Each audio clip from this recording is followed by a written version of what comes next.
සමනල කන්ද වගේ දරු පෙම කරතියන් දහඩිය මුතුවලින් බත සරි කරන් නොසිදෙන සයුර වගේ සෙනෙහස උතුරමින් දිවියේ පෞර තැනු තාතා මගේ බුදුන් දිවියේ පෞර තැනු තාතා මගේ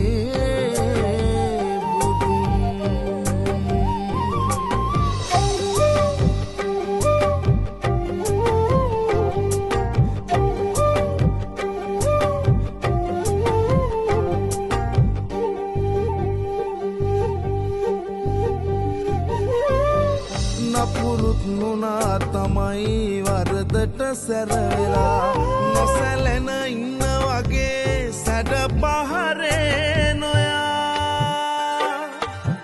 නපුරුත්